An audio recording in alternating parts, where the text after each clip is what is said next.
The twisted metal of Neri's scout ship creaked as it cooled in the Earth atmosphere. Smoke rose from the damaged engine compartment, wisps disappearing into the clear blue sky. It wasn't supposed to end like this. A simple reconnaissance mission had turned into disaster when her ship encountered an unexpected asteroid field near this planet's moon. Neri's scaled fingers trembled as she tried to activate the emergency systems. The control panel flickered weakly, most functions already dead. Through the cracked viewport, she could see tall green trees swaying in the breeze, a sight both beautiful and terrifying to someone from her world. Water reserves, critical, announced the ship's AI in a flat tone. Estimated survival time without replenishment: 6 hours. She hissed softly, her normally vibrant purple scales already dulling to a pale lavender as dehydration set in. On her homeworld of Vader, water had become the most precious resource. Their once lush planet had suffered decades of drought as their sun's increasing heat slowly evaporated their oceans.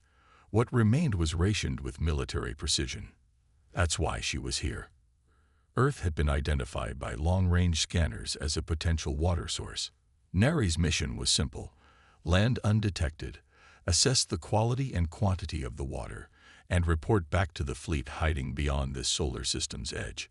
The Vateran military would do the rest. But now she was stranded, her communication array damaged beyond repair. The extraction beacon was offline.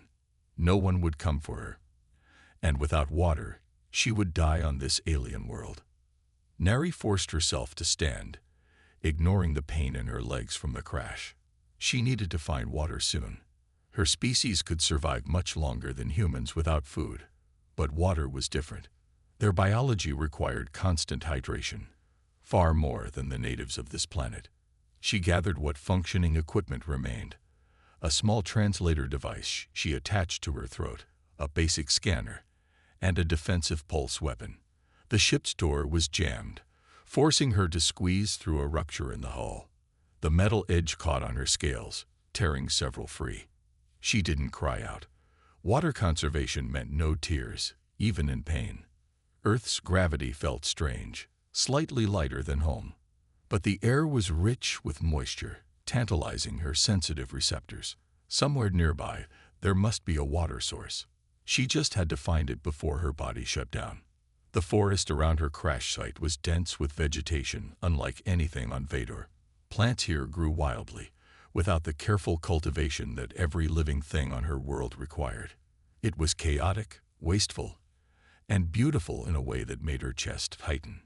Her scanner picked up a water source approximately 1 kilometer east. Neri stumbled in that direction, each step becoming harder as her body dried out. Vateran physiology was adapted for water conservation, but the crash had taxed her systems beyond their limits. The sound reached her before she saw it, a bubbling, flowing noise that seemed almost mythical. A stream cut through the forest floor, water moving freely over smooth stones. On Vador, such a sight would be surrounded by armed guards. Here, it flowed for no one. Neri fell to her knees beside the stream. She dipped her hands into the cool liquid, bringing it to her mouth with desperate speed. The water was unlike the processed, recycled liquid from home. It tasted of minerals and life. She drank deeply, feeling her body begin to absorb the precious moisture.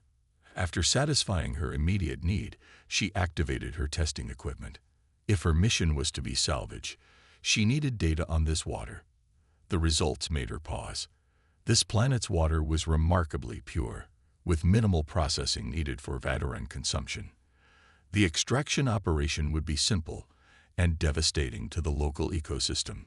As she contemplated this, her sensitive hearing detected movement. Something large was approaching through the forest.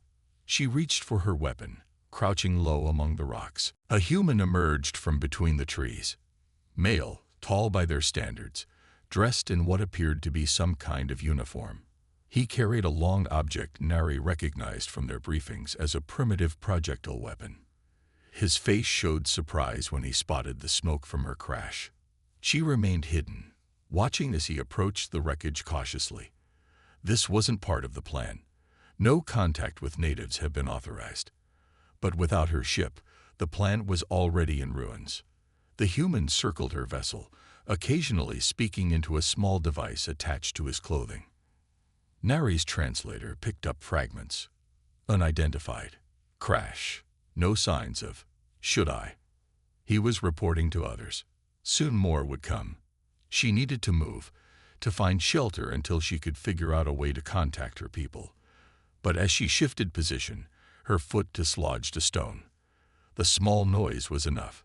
The human spun toward her hiding place, weapon raised. "Who's there?" he called out. "Show yourself." Nari calculated her options. Her pulse weapon could easily neutralize this human, but firing it might attract more attention. Without her ship or communication equipment, she was vulnerable on this alien world. She decided to remain hidden, hoping he would leave. Instead, he moved closer to the stream, his eyes scanning the area with practiced precision. He was some kind of scout or guardian, she realized. This must be his territory. When he was just meters away, Nari's body betrayed her. Despite the water she had consumed, her damaged systems triggered a dehydration response, a painful spasm that made her gasp audibly. The human turned directly toward her hiding place. "I know you're there," he said, his voice surprisingly gentle despite the weapon in his hands. "Are you hurt? I can help." Help. The concept seemed foreign in this context. On Vader, encountering an alien would result in immediate capture or elimination, not offers of assistance. As the human took another step closer, Nari realized she had no choice. She was too weak to flee, too isolated to hide for long. With trembling limbs, she stood, revealing herself to the first human she had ever met. His eyes widened, weapon dropping slightly in shock. But he didn't fire, didn't retreat. Instead, after the initial surprise passed, he did something entirely unexpected. He lowered his weapon completely. "You're from the crash," he said, words filtering through her translator. "You need help." It wasn't a question, but Nari nodded anyway, her scales reflecting dully in the sunlight filtering through the trees. She was ready to do anything for more water, for survival. She never expected what came next. Ta stood frozen in place, his rifle pointing at the ground, as he stared at the creature before him. In 15 years as a forest ranger, he had seen bears, mountain lions, and once even a lost kangaroo that had escaped from a private zoo. But never anything like this. The being was clearly female, though not human. Her body was covered in scales that might have once been a vibrant purple, but now looked dull and faded. Her face was almost human-shaped, but with larger eyes that blinked sideways rather than up and down. A strange device hung at her throat, and her clothing appeared to be made of some metallic fabric that shifted colors slightly as she moved. "Who? What are you?" Tai asked, taking a small step backward. The creature made a series of clicking sounds, and then the device at her throat lit up. "Enemy," came a mechanical voice.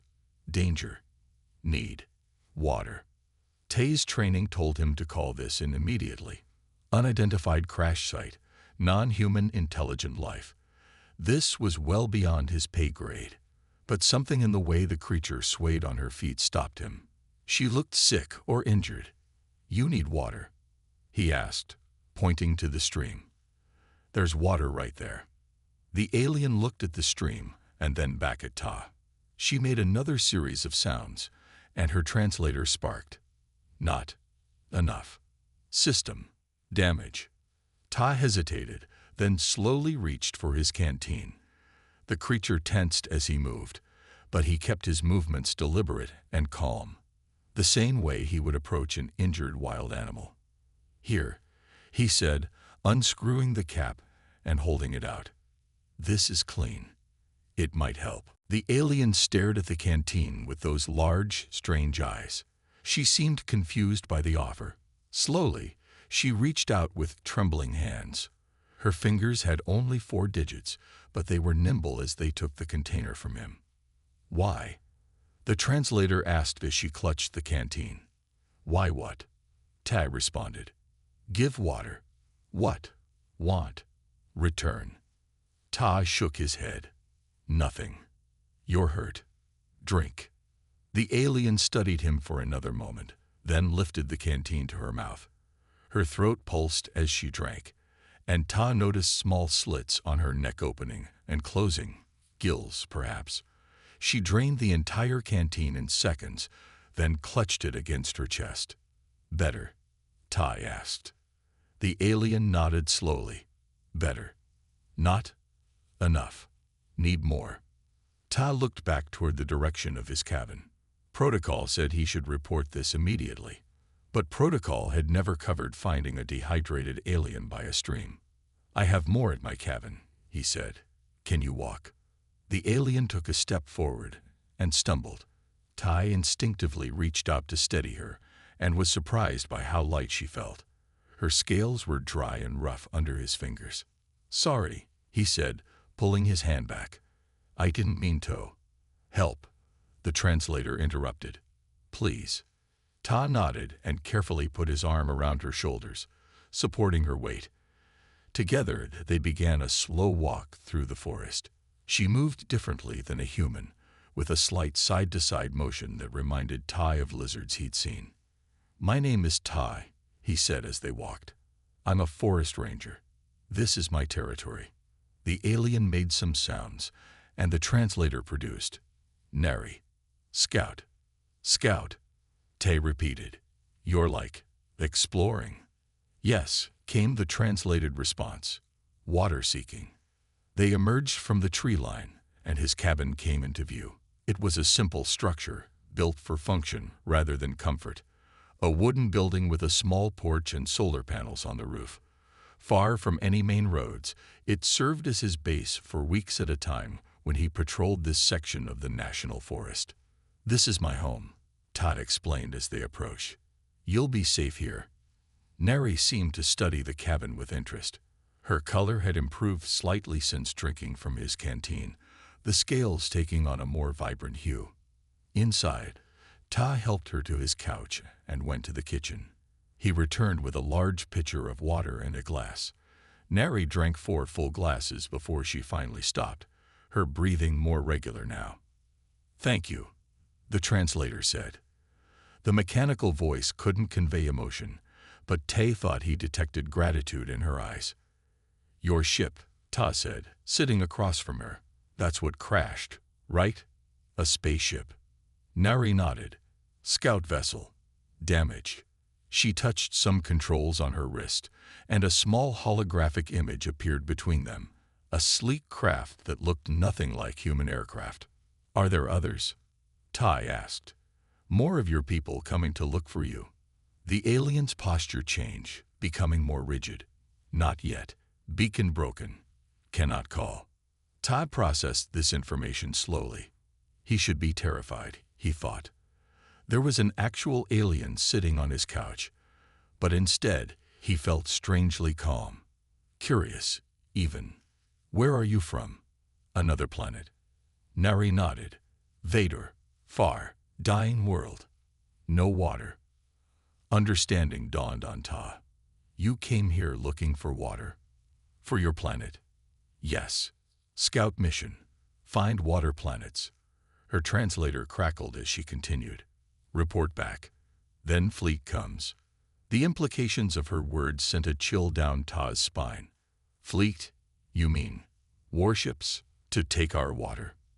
Nari didn't answer immediately. Her large eyes blinked several times, and she looked down at the empty glass in her hands. Survival, she finally said. My people die without water.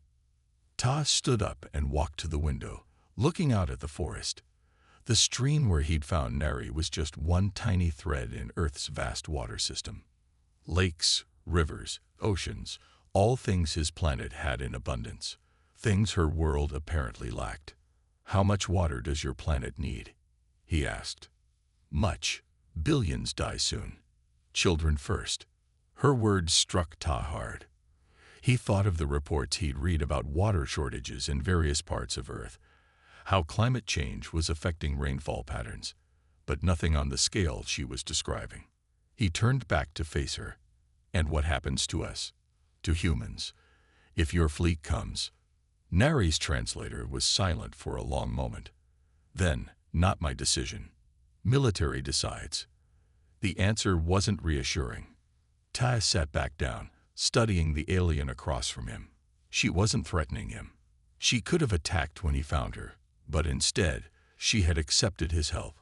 I should report this, Ta said, more to himself than to her. My government needs to know. Nari tensed visibly. Then your military comes. Takes me. Studies me. She placed a hand on her chest. Dies without proper water. Proper care. Tay realized she was right.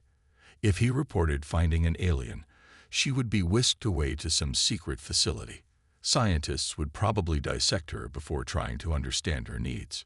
I won't report you, he decided aloud. Not yet. First, I need to understand more. Relief showed in Nari's posture. Wise. Thank you. But Tai added firmly, you need to tell me everything. About your people, your plans. Maybe there's another way, one that doesn't involve taking our water by force.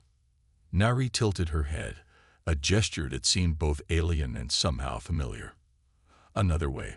Possible. I don't know, Tai admitted, but I'd rather try to find one than start an interplanetary war. For the first time, Nari's translator produced what might have been a laugh. A short, clicking sound. One human. One scout. Stopping war. Ta smiled despite himself. Stranger things have happened. At least on our planet. As night fell outside the cabin, Ta brought more water and some food. He wasn't sure what Nari could eat, but she examined everything with interest. They sat across from each other, human and alien, beginning a conversation that neither could have imagined at dawn. The morning sun filtered through the cabin windows as Tai prepared breakfast. 5 days had passed since he found Nari by the stream.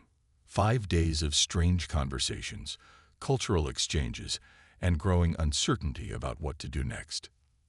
Nari stood by the window, her scales now a healthy purple-blue that shifted in the light. She was studying a map of Earth that Tai had pinned to the wall, her fingers tracing the blue expanses of oceans. So much water, she said, her translator device now working much better after Tai had helped her repair it with parts from his radio. My people would see this as paradise. Tai placed a plate of scrambled eggs on the table. Nari had discovered she could eat some Earth foods, though she preferred them unseasoned. Paradise for some means disaster for others, he said. If your fleet came and took that water, what would happen to our planet? Nari turned from the map. Military plans extraction from oceans only. Salt water processing is standard for us. But our oceans are ecosystems, Tai explained. They're not just water storage. They're alive. Nari tilted her head, a gesture Tai had come to recognize as confusion. Alive. Water is. Resource. Tai reached for his tablet and pulled up images from his marine biology textbooks from college. Look, he said, showing her photos of coral reefs, schools of fish, whales, and tiny plankton. All of these live in our oceans. If the water levels changed dramatically, they would die. Nari took the tablet, studying the images with her large eyes. Like Vader, before. We had water creatures too. Her voice through the translator sounded almost sad. Long gone now. What happened to your world? Tai asked, sitting at the table. You've told me you need water, but not why. Nari joined him, pushing the eggs around her plate before answering. 3 generations ago, our sun changed. Scientists say, natural cycle. Heat increased. Oceans began to dry. First slowly, then faster. She made a gesture with her hands, mimicking evaporation.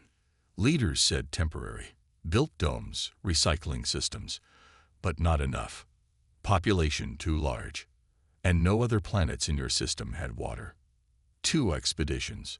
Both failed. Water planets rare in galaxy. She looked up at him. Earth most promising find in decades. Tai ate thoughtfully. He had spent hours debating with himself about what to do. His duty as a citizen said to report Neri to authorities, but his duty as a ranger, to protect life, pulled him in another direction. "You're military," he said finally, with a listen to alternatives, ways to get water without damaging our planet. Neri's scales shifted color slightly, darkening at the edges. Military follows orders. Orders come from council. Council desperate. Desperation makes bad decisions. But you're their scout. Your report matters, right? Yes, but communication equipment destroyed in crash.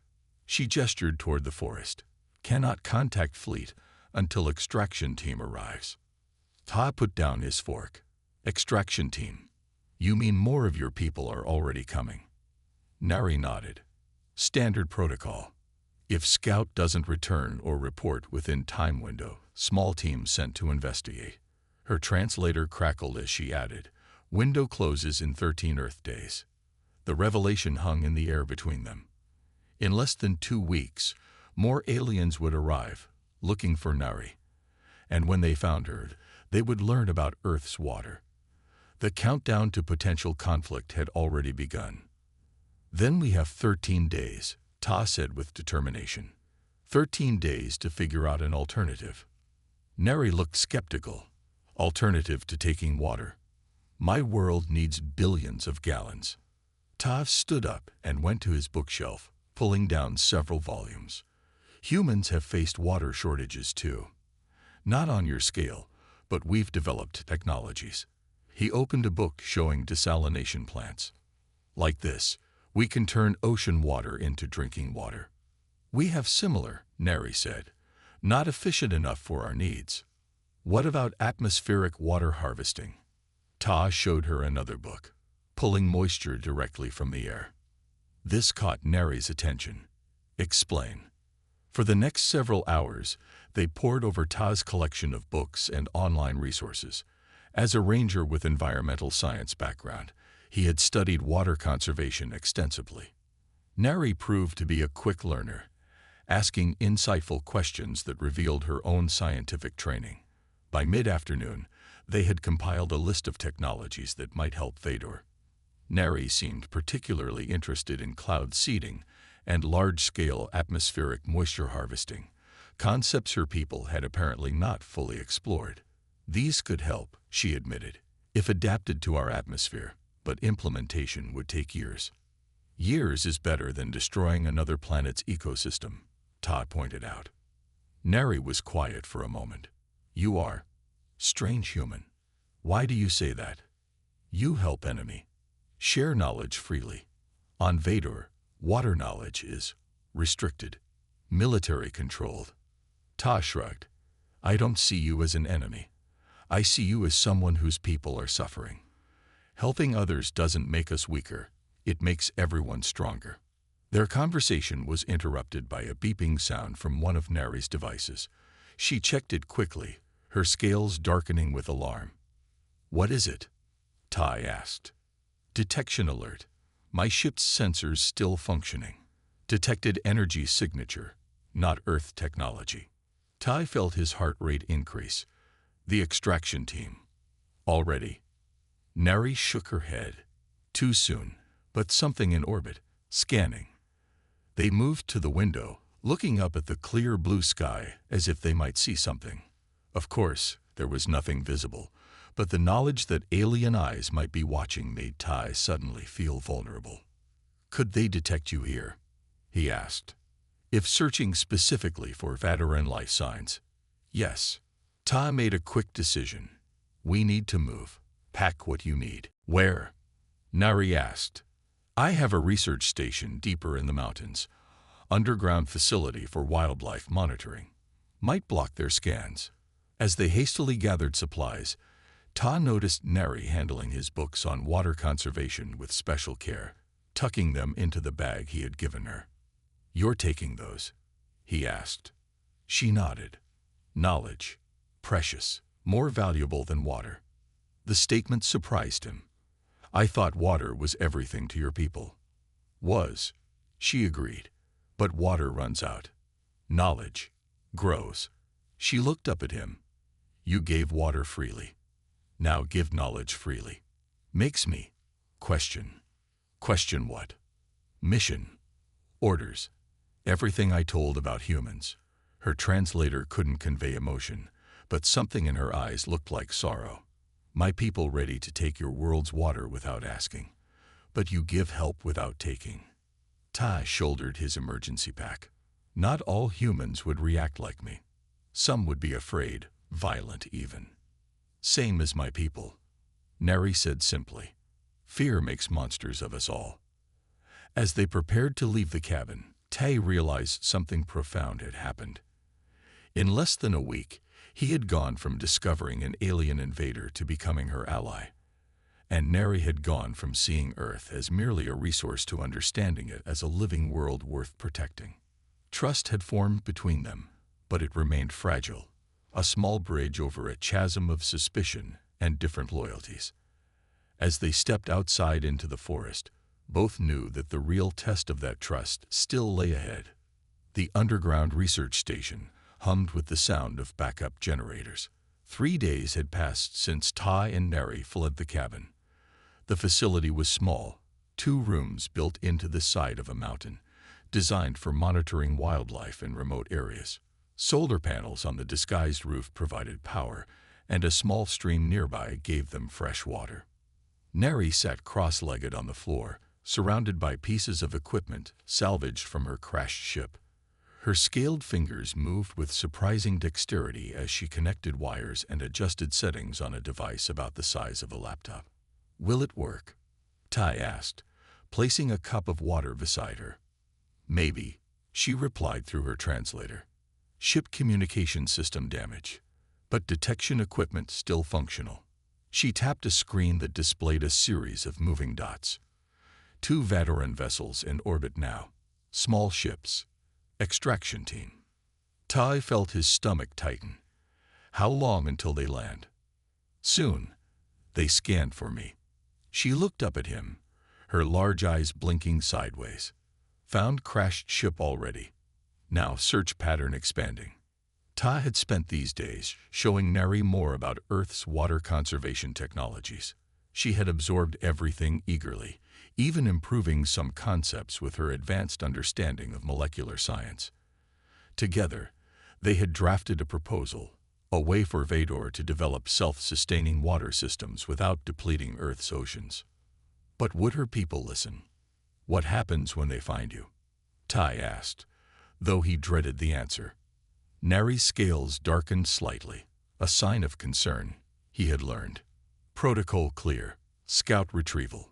Mission continuation. She hesitated. Any local witness, eliminated. The word hung in the air between them. Tai had suspected as much, but hearing it confirmed made his mouth go dry. So I'm a problem for them. Neri stood up suddenly, her full height still a head shorter than Tai. No, I will not allow. She touched a control on her wrist device. I have plan.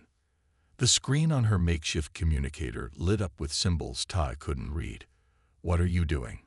Sending modified beacon signal. Tells team I am safe. Requests meeting at neutral location.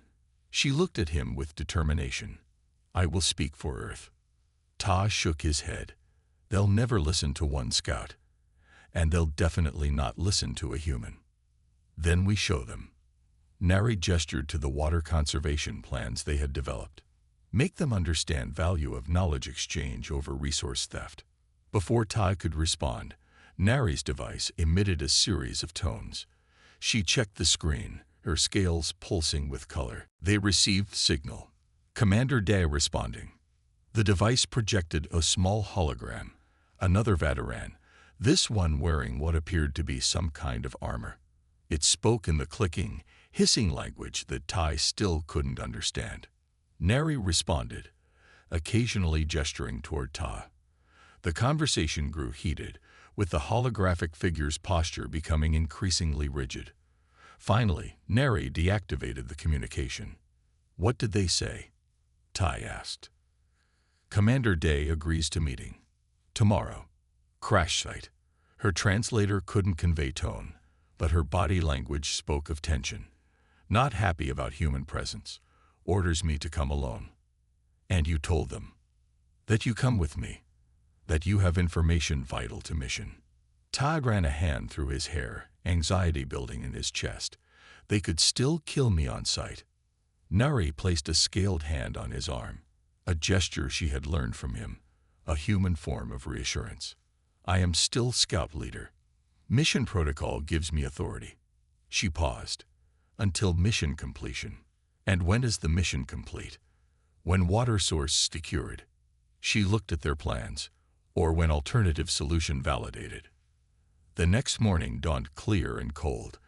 They hiked back toward the crash site, Tai carrying a backpack filled with research materials and demonstration equipment. Nari had spent hours teaching him a formal Vatoran greeting, hoping it might ease tensions. As they approached the clearing where Nari's ship had crashed, Ta saw the vessel had been partially repaired, enough to serve as a temporary base, and standing beside it were 3 figures. Unlike Nari, these Vatorans wore full armor suits with helmets that covered most of their scaled faces. They carried weapons that made Ta's Forest Ranger rifle look like a toy. Remember, Nari whispered through her translator. Show respect. No sudden movements. Let me speak first. Ta nodded, his mouth too dry to respond. The tallest Vatoran stepped forward as they approached. The helmet retracted, revealing scales of deep blue and eyes that studied Ta with cold calculation. Commander Da, Nari said, making a formal gesture with both hands. I present Ta, Earth Guardian of Forests and Waters. Tay repeated the Vatoran greeting Nari had taught him, trying to keep his hands from shaking. Commander Day ignored the greeting. You compromise mission security, Scout Nari, he said through a translator device similar to Nari's but more advanced. Revealing yourself to native species, sharing information. His eyes narrowed. Explanation required. Nari stood straighter. Mission parameters included resource assessment. I have conducted thorough assessment with native assistance. Assessment, not collaboration. Da snapped. Extraction fleet prepares. Council awaits final report. The report must include alternatives, Nari insisted. Earth water extraction would damage ecosystems beyond repair. Not our concern, Day responded. Vader survival is priority. Ta stepped forward, ignoring Nari's warning glance. Commander, my name is Ta. I want to show you something that could help both our worlds. The other 2 Vatorans raised their weapons, but Day held up a hand to stop them.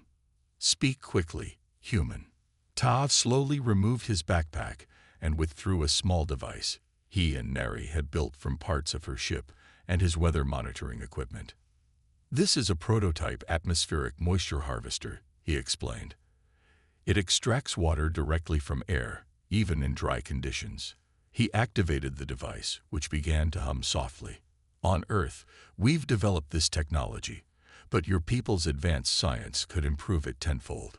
Day looked unimpressed. Primitive technology. Insufficient for Vader's needs. Alone, yes, Tai agreed.